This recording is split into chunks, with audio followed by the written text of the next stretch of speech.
Bonjour Margot. Salut. Est-ce que tu peux nous dire en quoi est-ce si important pour une athlète de haut niveau comme toi d'être soutenue par des partenaires comme France Mutuelle? C'est important pour plusieurs raisons. La première, c'est qu'un projet tel que celui-ci, pour un aussi grand objectif, demande beaucoup de moyens financiers. Donc moi qui suis une athlète qui a eu des petits soucis dans ma carrière, j'ai perdu les aides de ma fédération, donc je dois financer ma carrière toute seule. Donc en ça, forcément, il y a le problème financier qui se pose. Mais je trouve qu'au-delà de ça, la richesse d'un partenariat, c'est aussi de vivre une expérience humaine et de pouvoir enrichir les personnes qui m'accompagnent et que eux aussi m'enrichissent de ce qu'ils portent. Donc c'est pour moi aussi une raison humaine. Très bien.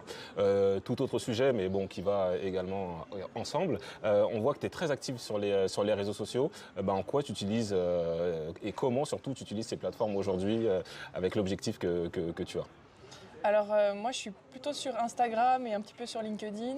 Instagram, j'aime bien à la fois vraiment incarner qui je suis en tant que personne avec des valeurs fortes qui me tiennent à cœur et de les partager au monde pour pouvoir peut-être inspirer ceux qui suivent ça.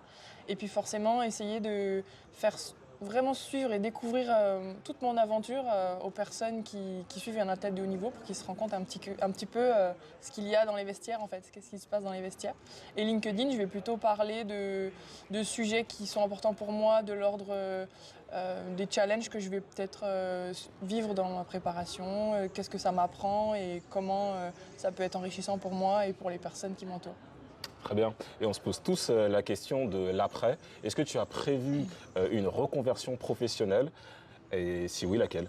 Ouais, alors pour mon sport, c'est obligatoire entre guillemets parce que je peux pas vivre du lancer de javelot, sauf si je suis championne olympique et c'est tout ce que je me souhaite. Mais et c'était important pour moi dans tous les cas de poursuivre mes études pour penser à l'après parce qu'une carrière sportive c'est pas toute la vie, à haut niveau en tout cas. Et donc moi j'ai choisi de devenir coach professionnel pour accompagner des personnes, des équipes, des enfants, des étudiants, des sportifs, des entreprises dans une dynamique de coaching mental, donc accompagné vers un objectif, mais surtout un épanouissement vecteur de performance.